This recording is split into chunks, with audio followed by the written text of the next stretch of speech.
In this episode of the Funny Business Podcast, we find a couple that decides to shoot their shot, both with a buck and a proposal. And on the flip side, is Pat McAfee going to become the next Ryan Seacrest? And since when did Cyber Monday start on Black Friday? Mike, hit the music.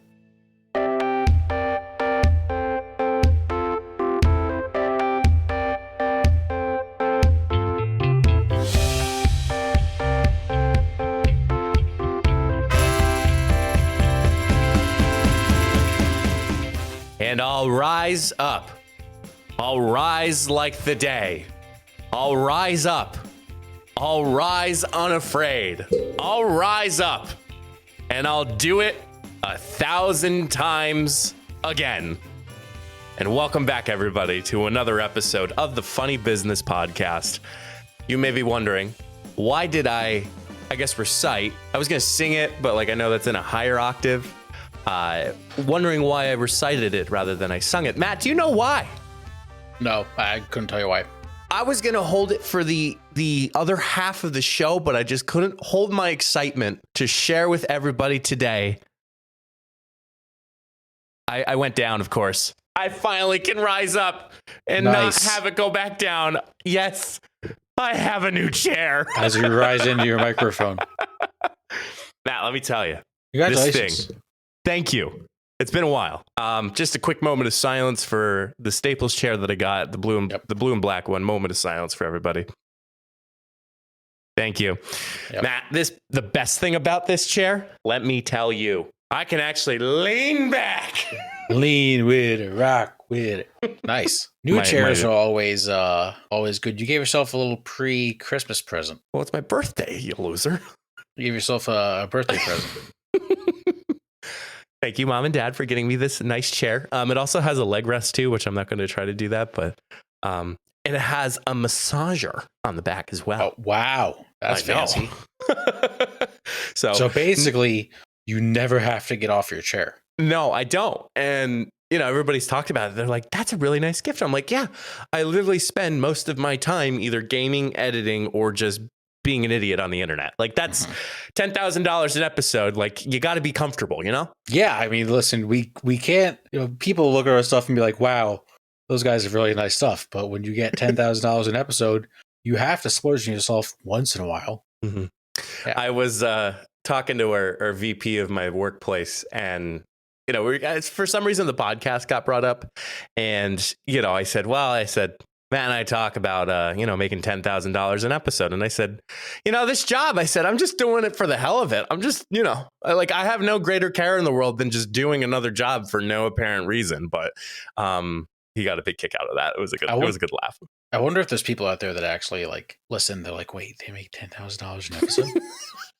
I think we've made it very clear based on some of the circumstances that we do not make $10,000 an epised.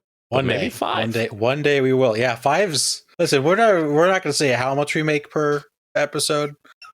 10,000 is just the ballpark. Yeah, ballpark. It's like those guest celebrities' net worth. it's guest podcasts payouts. Actually, it's more of guess how many candies are in this jar. It's 320. Close. And then whoever gets the closest prize, or whoever gets the closest number, will give them a ring pop. Mm-hmm. Nice little ring pop. So let's pop on to the regular format of the podcast. I'm Mike Gambito. Alongside with me, if you already not know that, is my best friend, my roommate for life, Mr. Matt Summers. Matt, how are you? How are things? I'm great. I had a glass of wine before coming on here. Oh, little holiday work party. I had a Riesling, which I now love. Rieslings. I knew I liked Rieslings before, and I had a Riesling at the restaurant we were at, and I was like, I don't know if it's gonna be a dry one or a sweet one. It was delicious. I say, good sir, you are mighty fine with a Riesling, my good sir. Yes. So I'm doing great, feeling great. How are you? Dude, I'm great. Another week, another episode. Finally can feel supported by my new chair. I'm ready to bring on another podcast to our coworkers of the funny business world. But Matt, I thought I would start off with a little fun I don't want to say game, but just a fun question. Put ourselves in the mind for today's episode. Mm-hmm. So Jen and I were talking about dogs the other day. Love dogs. And apparently I like to make noises, like just random noises throughout the day. So like I make like the noises of like the coffee machine. I make the noises of her like her blender. Yeah, it's a thing. Just like random stuff. So like if I just try to imitate like a can opening, it's like what do you think? That's pretty good. Honestly, I was just like, did he just open a can under the desk? What was that? If dogs could laugh, how would they laugh? Seth Rogen. That's, swear to God, that's the first thing that came to my mind. I was thinking more like practical, like like that. But yeah, like a SpongeBob kind of laugh. Kind of. Maybe like a Mr. Krabs laugh. That's where I was like, it sounds like something I've heard before. Yes, Mr. Krabs laugh. Yep. So, but you thought far off. You said Seth Rogen. Yeah, Seth Rogen. That'd be funny. Oh man. Well, that's today's topic for today. Thank you so much for tuning in. We're going to take a quick commercial break. No, I'm just kidding. We're not. Sorry. My bad. Matt, I got a news article. Okay. We're going to head to Nebraska for this news article by the Associated Press. Is it the Festival of Joshes? Is that coming up? I don't know, but I think that was Nebraska, wasn't it? It's the Josh fight. Remember, everybody gets together. Hundreds of people named Josh show up. Matt, you with good memory in Nebraska. Nice. So basically, they have this epic battle to see who is the greater Josh. We should go host it one year. I don't know why we're going to host it.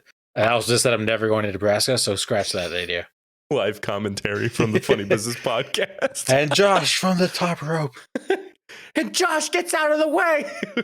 Yes, Matt, we're in Nebraska. Mm-hmm. Matt, what do you think happens in Nebraska besides nothing a big but Josh corn? Fight? Corn and Josh fights. Josh fights.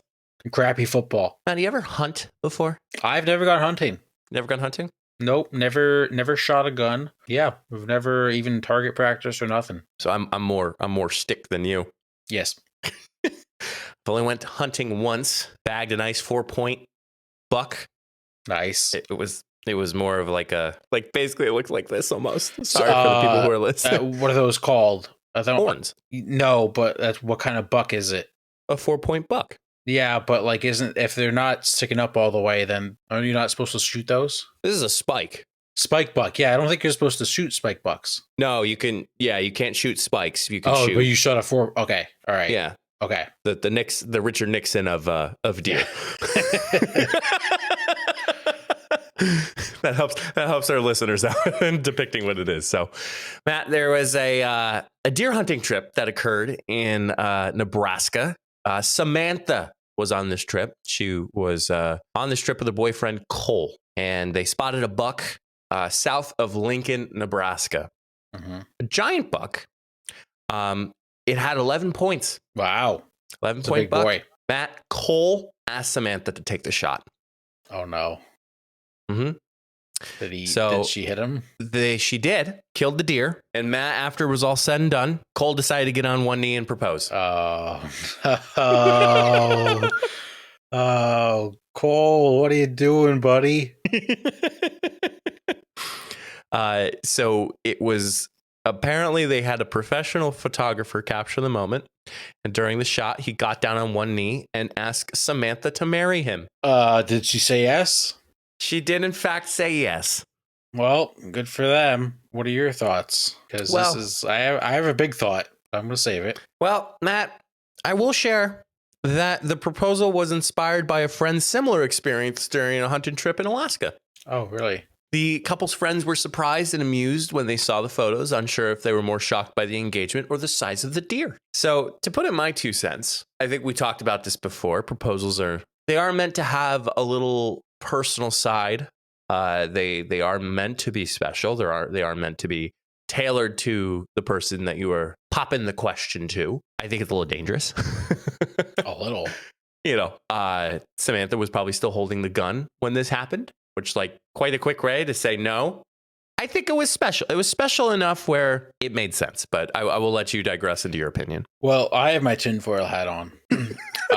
When do you not? So correct, but I really have it on for this. So you're gonna like this one. Okay. So maybe yes, they both like hunting. Sure, maybe that's a great idea. 11-point buck is pretty hard to come by. Oh my God, you're more focused on the deer. I think the buck was fake. It's a fake deer. It's staged. I think this dude staged it. It's a fake deer, or like it's. So I think maybe he like the deer is planted there. There's no way that this person got lucky and they just found an 11-point buck. That did not happen. This deer is staged or fake or stuffed or something, but I'm not buying that. Not buying that for a second. I don't even know how to recover. I don't know how to recover from this. There's no way they're that lucky. Like, especially if his name is Cole. Coles aren't that lucky. What if it was like just a 6-point buck? It'd be more believable. Yes, but like, would you pop the question if it was only like a 6-point buck? Oh, would it be that special? No. Which makes me even believe more that it was staged. Like, you can't go into the woods with a gun thinking, all right, I might propose. What happens if like a bear comes at you, you fall to the ground, the ring's in the woods, you can't find it. Like, if you're taking that ring into the woods, you're absolutely going to propose. And you can't propose if you don't shoot anything, or like if you miss like a 7-pointer, you can't propose then. Like, this was the most staged thing of all time. That 11-point buck is not real. So what I will say is, I, for one, as being I can't really say a former hunter, but as being someone who has went hunting before, the adrenaline kicks in. Like when you're about to, what is it? Demonetize the deer. So we're not using the real words. When we decide to pop the deer, and now you're also adding an additional layer that you're asking your significant other to be your one for the rest of your life through marriage. I would be sweating. Like if this was the scenario, and it's like, yeah, go ahead, Samantha, go ahead, Jenna, you go ahead, shoot, yeah. And like you're just thinking to yourself, oh shit, I gotta get down on one knee and propose. Like it's all over the place for this. But I wanted to see if I was able to find a quick photo for you to take a look, Matt. The photo that was taken amongst this, the photographer was hidden pretty well, which also believes me that the photographer was also in danger too, considering that probably wasn't wearing the correct, let's just say, safety measures if they were wearing a safety orange or whatnot. But I don't know what the regulations are for Nebraska. So if anybody from Nebraska is listening, please let us know what the hunting regulations are for wearing orange or any type of safety clothing. It's the fakest deer I've ever seen in my entire life. What if the deer? What if the deer was fake and there was like a camera in the deer's eye? Actually, it's to get like a different angle. That's a nice 11-pointer, man. That is a nice 11-point buck. Yeah, it is nice, although you think it's fake.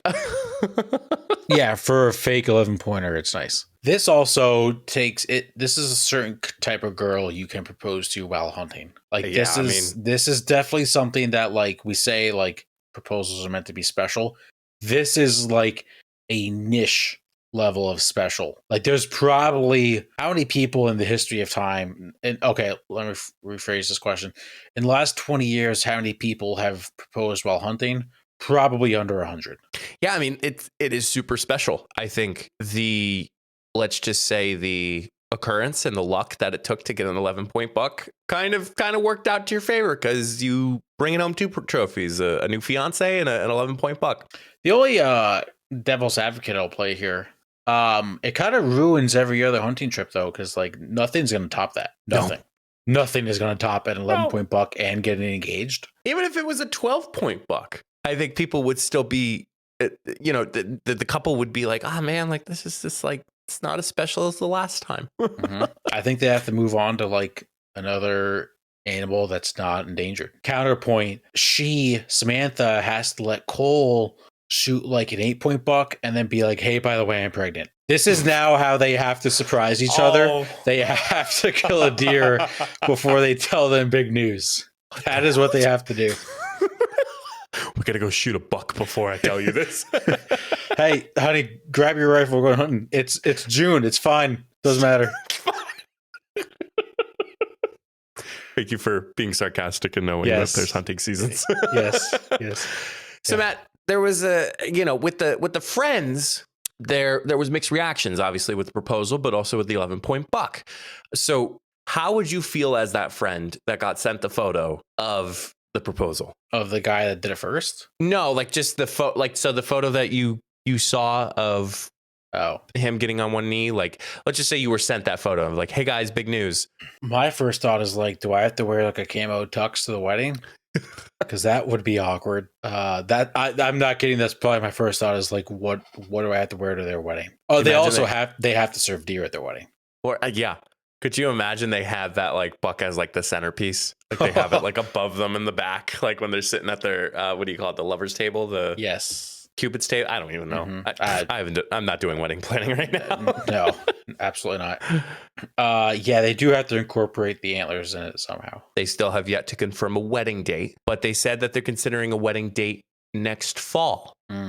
But they also confirmed that it won't be during hunting season. Well, I would hope not. I wonder if they'll do some sort of ceremony or something like with a gun getting shot in the background. Gun getting shot in the back. I'm like, wait a minute, what? Oh. I think that's more like military style things that they do, but I don't know if there's a non-military version of it. It's like a three. There is such thing as a 3-volley salute. Maybe. I can't remember the name. Oh, Matt, now. Oh, you wouldn't know this because you didn't go hunting. Did you know that there is a way to attract a buck? Actually, no, it's to attract doe. It's deer piss. That's for I believe that's for the buck. You can fact check me, internet. But you can actually take buck horns. My dad had a set before, and you can actually rattle them. And that's what doe will approach, thinking that it's a buck ready to mate. What if someone for their wedding just like registered them for hunting season for that year and they just didn't have to pay like the fee to go hunting? Oh, to my point of those buckhorns, like they would rattle them like as they walk down the aisle. Yes. Like, yeah, instead of the sparklers, it's just deer antlers. Oh gosh. I knew you would love this, Matt. Yeah, had a field day with this one. Get it, field day. Oh my god. I got him. So congratulations to Cole and Samantha. We wish you nothing but happiness, but also a bigger buck next time you go hunting. Congratulations. I don't need an invite to the wedding. Because I don't want to go to Nebraska. Correct. We wanted to share something that has become essential to those days after a long, exhausting night. Liquid IV's hydration multiplier. It's amazing how huge a difference it makes. Liquid IV helps us feel more energized and refreshed throughout the day. With one stick, you get 5 essential vitamins and a 2 times faster hydration formula than plain water. We both love the flavors. Yuzu pineapple and passion fruit are our top picks. They make staying hydrated a truly enjoyable experience. What's even better is that Liquid IV is committed to giving back to communities in need worldwide by providing clean and abundant water. They've already donated over 39 servings in 50 plus countries around the world. And we have a special treat if you want to try Liquid IV. Head over to liquidiv.com and use the code FUNNYBUSINESS at checkout to get a 20% discount on your entire purchase. So shop better hydration today with promo code FUNNYBUSINESS. All one word, FUNNYBUSINESS at liquidiv.com at checkout. Remember to stay hydrated and healthy and give Liquid IV a try. It's worth it. And moving on, we will slide into the second half of the show, can't talk, with a little buy or sell. Mike, why don't you go first? Oh, lovely. Thanks, Matt. I'm going to buy Squid Games. Oh, okay. Matt, Netflix finally released... Well, actually, I'm going to put this on layaway now that I'm speaking it out loud. So Netflix finally came out with a game show that was related to the game Squid Games. The reason why I was considering putting it on layaway is, number one, they said that this took years to make, the game show, whereas it only took like Mr. Beast 6 months. Yeah. For that to happen. I will say that I think, and I might get flack for this, but that's totally fine. I think they do a good job in creating stories, but still staying with the action. So like you would think to yourself, like in the actual Squid Game movie, you were focused on a couple of people that you knew very well. But then within this Squid Games US version for Netflix, they would not, and they'd focus more on the game, but like you start diving more into the people who are playing. And even though they're not dying, they did a very good job in portraying the death among the people who are eliminated in that game. They obviously are not like shot at or anything like that. So that it's very humane in a way. I am seeing some rumblings of like Squid Games participants weren't treated fairly, or, you know, they had the working conditions not as bad. And they also didn't really get the full permission of the original creator of Squid Games permission to make a game show. Like there was just like so many things that, you know, which is why I'm putting on layaway. But considering I like it so far. So I would recommend if you watch Squid Games, like you can watch this and still enjoy it while still preserving the, let's just say the royalty of the original Squid Games episodic series itself. Yeah, I'm gonna have to tune in. Do you recommend I watch the original Squid Games first? Yes. Okay. Now I will say there's a little bit more of a story arc to it than what the game show Squid Games is.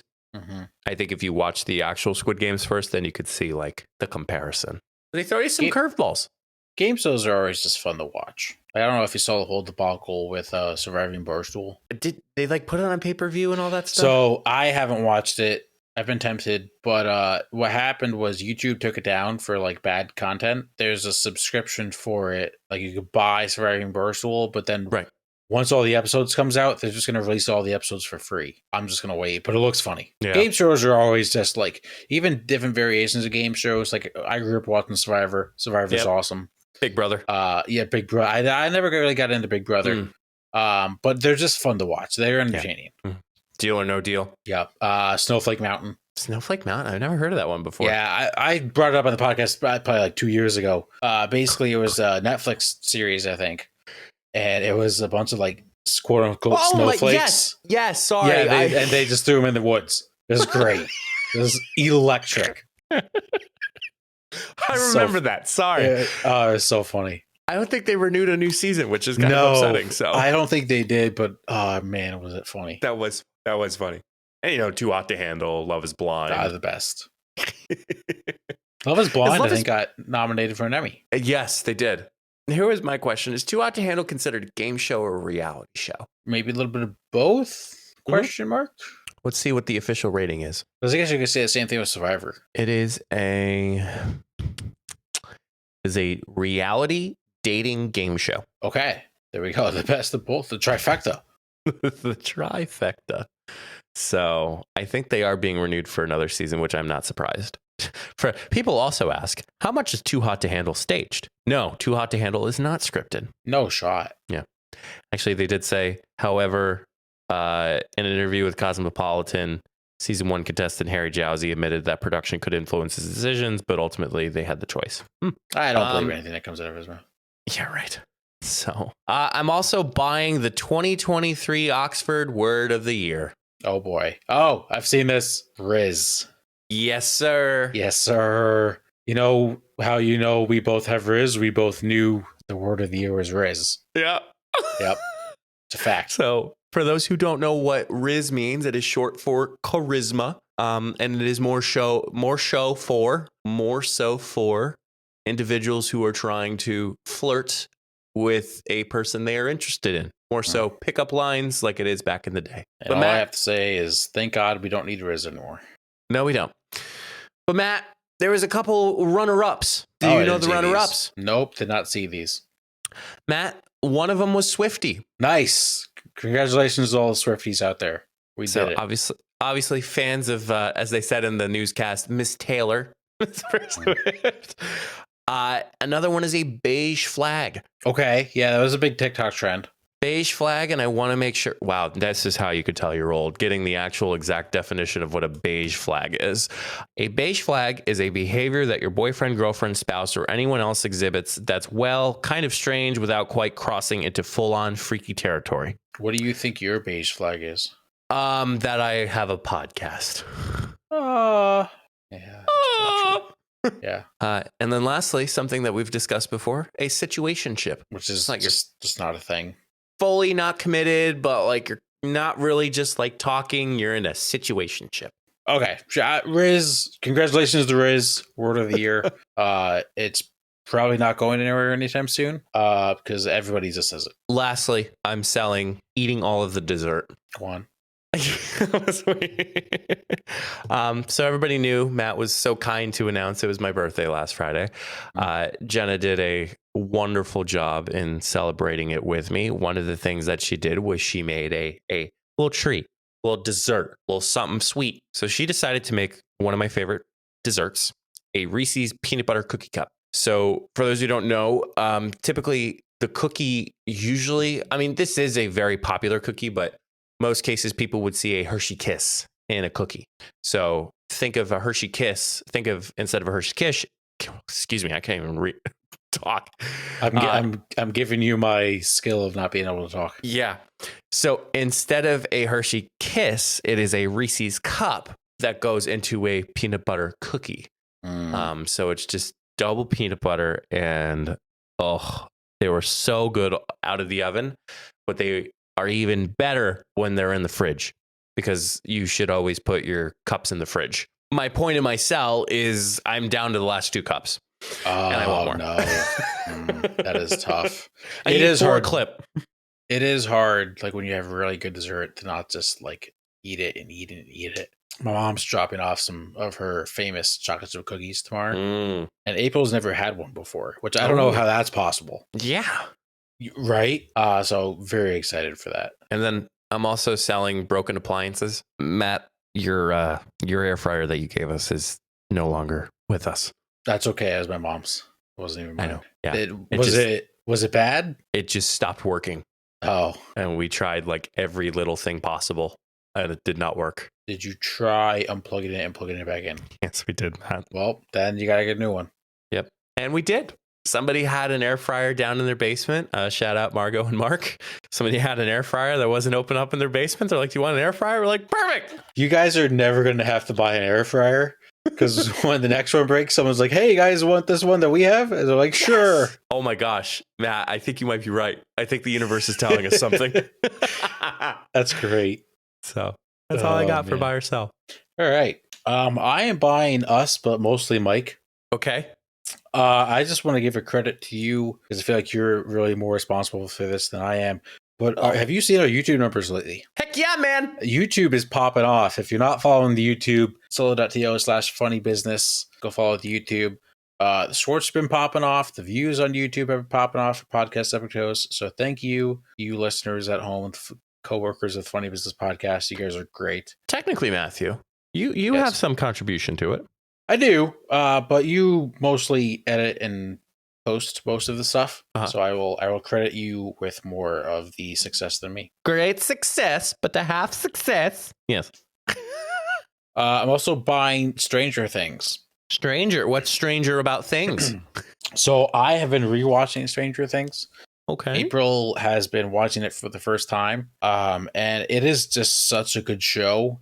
And I think I'm ready to say it's like a top 3 show of me for all time. Really? Yeah, it is. There's so much stuff that I forgot that happens that it feels like I'm watching it again for the first time. And I know what comes next. And I was like, oh my God, I forgot about that part. It is so good. We only did the first 2 seasons so far. We got season 3 to start. So good. Yeah, it's a great show. I don't know what your top 3 shows are. Well, I have yet to jump into Stranger Things, so I highly can't recommend it. So the final season comes out 2024. So I recommend. It's only like 8-9 episodes a season. Top shows. Ooh, this is tough. In no particular order for me, because this is stuff that comes to mind. Obi-Wan Kenobi. That was certainly an amazing episodic series. It just tied everything together, and it just it pulled the heartstrings on top of those who really love Star Wars. Man, what else is TV shows? I don't watch TV shows. You know that, Matt. No, I know you don't. I do. Too hot to handle season 2. What else was real? See, I hate going back to Star Wars because I think I was more attached to Star Wars more than anything. Mhm. Probably The Mandalorian season 1. Like, I think that was its first, like, probably the first time we've had Star Wars in its essence of like, this is Star Wars. Like, it was the first time it came back, and like, give all the credit to, I think it's Dave Filoni, happy from Iron Man. I forget his real name. Oh my God, what's his real name? Jon Favreau. Yeah, thank you. Yeah, who also made Elf, which people don't know that. I do know that. Correct. Oh, you know that. Yes. And there's a third person, but I apologize. And then my third, In the Dark. So In the Dark was the blind girl with the dog, and they got into this huge drug ring. I've shared it before. I think I did. Okay. But sure. Yeah. The dog's name is Pretzel. That's a great name for a dog. Yeah. Top 3 shows. I'm gonna go Stranger Things, Game of Thrones, okay, and the Peaky Blinders. I figured you were gonna do a Peaky Blinders. Love the Peaky Blinders. Peaky Blinders. I only have one sell. I am selling Fox Sports. Oh. Yeah, I shared a tweet with you last week, something like that. So let's set the stage. When Fox Sports said they were going to release Fox Sports 1, everyone was like, oh man, this is great. It's like something to compete against ESPN. And then they just didn't have like anything like a Sports Center or like cover anything like that. And now when you look at Fox Sports, Mike, what's really ESPN known for nowadays is more of like the personalities that kind of like run the shows. Stephen A. Smith, Kirk Herbstreit, college football, Jay Billis, college basketball. Pat McAfee. Wow, he's not at ESPN. Technically, he's on ESPN. He had a great clip this past weekend at the SEC championship game where he did the Georgia roll call and then he picked Alabama to win. It's hysterical. I love Pat McAfee. So good. Hot take. Sorry. Yeah. I think Pat McAfee is going to be the next Ryan Seacrest of sports. Pat McAfee does everything. WWE, football, everywhere. And like everybody loves him. He's just great. This is like Ryan Seacrest. Like Ryan Seacrest is now going to be like American Idol. And then now he's going to be on Wheel of Fortune. Like he's just everywhere. I think I said this before. The clip of him talking about Troy Polamalu when he was supposed to run a fake punt is one of the funniest stories of all time. And also the 8.5-year-old that called into his show. You ever see that clip? One of the greatest clips of all time. You're too young to watch this. I know I could just tell by the phone call. Owen. A legend. Owen's a legend. Anyway, when you look at Fox Sports, Mike, their two biggest personalities are Colin Cowherd and Skip Bayless. Now, you may think those are big names. The clip I sent Mike, Colin Cowherd still makes fun of quarterbacks when they wear their hat backwards. Total boomer move, but I'll leave it at that. Correct. And then Skip Bayless, who let me pull up Skip Bayless's Twitter. Mike, you ever see a Skip Bayless tweet while he's in the middle of his show? No. They're electric. Let me read them because he thinks this is enticing people to like watch his show. It's very funny. What are your thoughts on Skip Bayless? I always feel like every time he has something to say, it's always about LeBron James. Yeah, pretty much. Richard Sherman is about to quote, "Put me in my place about my Cowboys. Good luck." Now on Undisputed. Another one. Wait, the Eagles security chief stepped onto the field and got into it with Dre Greenlaw, and both of them got ejected. Now on Undisputed. Some of this stuff is just so out of pocket. The LeBron ones are the best. And the LeBron ones, he will talk about LeBron for any reason that he could be. Like, honestly, I wouldn't shock me if one time we get one that's like, LeBron has chocolate milk for breakfast. MJ's the GOAT. Now on Undisputed. And they said doing social media is easy. Oh, God. So bad. I obviously don't watch any cable television, but it is very interesting, the demographic that they're trying to pull. What I will say is somebody like Pat McAfee, like, is obviously bringing in, I shouldn't say new generation, but like a generation that like doesn't watch Sports Center at 10 a.m. because they got nothing better to do because they're retired. Like just being that relatable. And, you know, again, it's like the same dumb example as like the shut up and dribble when all that happened. Like our sportscasters shouldn't be dissing Like, they shouldn't be deterring what the rest of the world is trying to say about these players. Like, they should be criticizing them in a way where it makes sense, not in the sense of like wearing their hat backwards or not being professionally clothed. But like talking realistically, being critical about sports, not by the way that they look.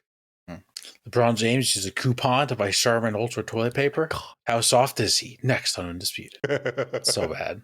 Did you see the report that Bronny James has been cleared to come back? He's back. He is back. Congratulations. Good to see.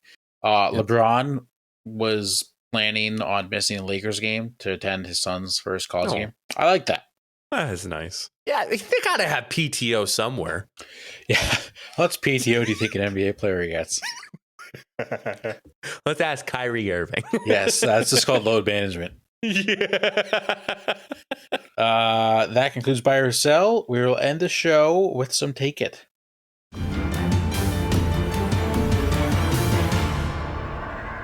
We are less than 3 weeks away from Christmas. Woo! Now we can celebrate. Yes. Christmas season is in full effect. I listen to Christmas music on the way home from work every day. It's great. Local radio station plays it 24/7. Chopped down my tree last week. I was just going to ask how that went. It went well. We went with my parents. I cut down a total of 3 trees because my parents put up 2. We put up 1. Watched Elf while decorating the tree. It's a must. Mike, how's your shopping going? I'm almost done. I pretty much am too. So Mike, what's better, online Christmas shopping or in-person Christmas shopping? Oh, here we go. Mm-hmm. Here we dance. I'm going to go with online shopping simply because you are at the HQ of your online shopping center. You are the captain of that ship. You are the master of your fate. That wind that guides you, you're there to find the best freaking deals ever. And let me tell you, there's apps, there's clippers, there's coupon people, there's online Groupons. There's ways in which you can save, and guess what? Save. And it shows up at the front of your doorstop. And what's even better is it comes in a box. So you could just wrap the box and you don't have to worry about it until Christmas or until the holiday that you celebrate. So yeah, online shopping. What happens when your package gets stolen off your front porch and then you have no Christmas presents? Well, clearly there are great customer services out there that will send you another package. And when that package gets stolen? You know, Matt, lightning doesn't strike twice in the same spot, so I'm assuming 2 packages aren't stolen in the same time frame. Yeah, I'm sure it's happened to someone. I'm going to go in person. Now, I'm not saying I don't do online shopping. I do. But what I also like to do is to start my shopping online and be like, oh, okay, I think I can get that at that store. And then you can price out, like, does Target have it cheaper? Does Kohl's have it cheaper? Does Walmart have it cheaper? Does Marshall's have it cheaper? Does TJ Maxx have it cheaper? You can like do that. But part of the Christmas shopping, I don't really like when I order a Christmas present online. It just feels like another thing I order. When I go to the store December 6th and I walk out of the local mall or the local strip mall, Mom and pop shop. It's cold. You know, you got to put the heated seat on. You got 3 bags in your hand. That feels like Christmas shopping. Okay. Like part of Christmas shopping is not just spending money, getting people things. It's about the Christmas season. It's about getting into the Christmas spirit. And part of this Christmas spirit is giving back, showing others you love them. You know, maybe you go out and you buy a Christmas present for an organization that gives it away to a kid. Or gives it away to a family that doesn't have much for Christmas. I feel that satisfaction walking out of the store like, damn, I just did something really good today. And you don't have to worry about your packages getting stolen. Mike, let me ask you this. Sure. How much do you think you've paid for shipping this Christmas season? 0. That's just incorrect. You do all your Christmas shopping on Amazon? And that's even worse. You know what? You brought up the mom and pop shops. You spent all your money to Jeff Bezos and Amazon. You sick bastard. Let me tell you, Matt. Not all of it was Amazon. I will point that out. Not all of it was Amazon. What was even better was that a lot of my shopping was done, like it was delivered or it was obtained from the receiver before Christmas even occurred. I'm in a good position right now. Like, I'm not rushing. Like, there's one individual in my family that I still need to get for Christmas, but let me tell you, I could literally pick it up on my way to the house and he'd be quite content. But here's another thing, Matt. A lot of times online is cheaper than in person. They have deals in the store as well. Don't they have the same deals online that they do in Well, person? they may have deals online, but then you got to pay for the shipping. And basically, paying for shipping, it's like it's not even a deal. But wow, there's stunned. No, I don't want to sound. I don't want to. Squidward, we're not playing Babel like an idiot. There is a sense of convenience. And yes, Matt, you did point out that people can steal your package. But you know what this thing is called? A security camera. That doesn't stop people. It doesn't stop people, but you could certainly bring justice to the people who are being naughty. And they get coal for Christmas because you know what? That's the people that get coal. Mm-hmm. Porch pirates. Mm-hmm. Yeah, those people are the worst. One of the things that was being discussed with a coworker of mine was they got a deal on Black Friday of online. Well, here's another thing, and I know we usually go off tangent with Take It. Yeah, there was a lot of Cyber Monday deals on Black Friday. Yeah, Black Friday just doesn't exist anymore. It's just Cyber Weekend. Yeah, and even after, it's like Cyber Tuesday. It's like, oh, Cyber Monday sales extended 48 hours. This has been going on for a week. Are you kidding me? What is happening? I noticed that. I'm like, why is everything 50% off on Friday online? Oh, well, they're calling it Black Friday online. I'm like, where is this coming from now? It's ridiculous. It's absolutely ridiculous. At least, like you said, some stores did close on Thanksgiving. That is good. Yes, I was very happy to see that. Are you and Jenna doing stockings? She hung up a few hanging decorations, and we have a little tree in the front of our house. Nice. Fake tree with lights. Nice. Fake trees are fine. Yep, but we have a lot of packages everywhere because we've picked some stuff up for our families. And then, well, you know what else I'll bring up? And Jenna brought this up, and I don't know if this has occurred to you yet, Matt. It's very tough trying to hide gifts for your significant other when it comes to living together. So I was just about to bring that up. Yep. What April and I did, we each have 2 huge boxes that we wrote our names on, that every gift that we buy goes in that box, and the other person just can't go in there. It's the embargo box, as they would call it in the tech world. Exactly. Because I brought up the same thing. I was like, how are we going to do this? And she had the idea. I was like, yeah, that'll work. I've come to realize we have hiding places, and we don't know the hiding places of each other's gift placements, which is fun. I like it. The only thing I had a concern with is we each have our own stocking that we're going to do stocking stuffers for. I was like, how are we going to fill said stockings without seeing what's in them? And apparently we're just going to wrap everything that's in the stocking. Or why don't you just each take a night when somebody goes to bed that the person stuffs the stocking and then goes to bed, and then the next night? That's kind of what I had in my head too. Did you bring it up? Yeah. And you said no. We're gonna wrap each individual item really? in the stocking.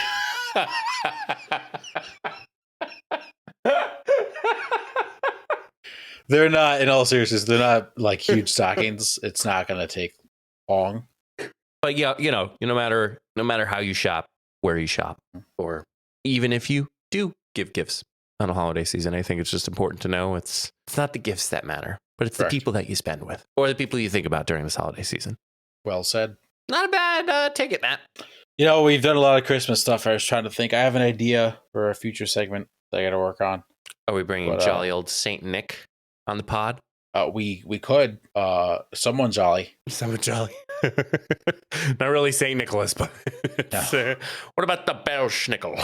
We're joining the Funny Business Podcast. It's Nicolas Cage. Nicholas. Funny business. I can't even do a Nicolas Cage impression. So before we do that, thank you all so much for tuning in. If you need more information on how the heck you could find more of us, such as a YouTube, Instagram, Twitch, solo.to/funnybusiness, Mr. Matthew. Ish. What is your advice for the coworkers of the funny business world? So I brought it up about buying gift for those less fortunate. A lot of nonprofits, organizations this time of year do either Toys for Tots or toy drives or sponsor a family, anything like that. So if you have the funds and you're able to, you're looking to give back some way this year, this Christmas season, take a gander on what local organizations, nonprofits have going on. And, there's a lot of families out there that aren't really able to have a Christmas at all, and they don't have the funds to buy anything for their families. So a lot of people out there need help. So if you're able to, try to find a way to help them out. Always good to support those families in need. Some are just wanting a book, and some are wanting toiletries, shampoo, toiletries, toothbrush, whatever it is. So if you can, please do. But yeah, that concludes another fun episode of the Funny Business Podcast. And until the next time, we'll see you all in the next episode. Stay safe, everyone.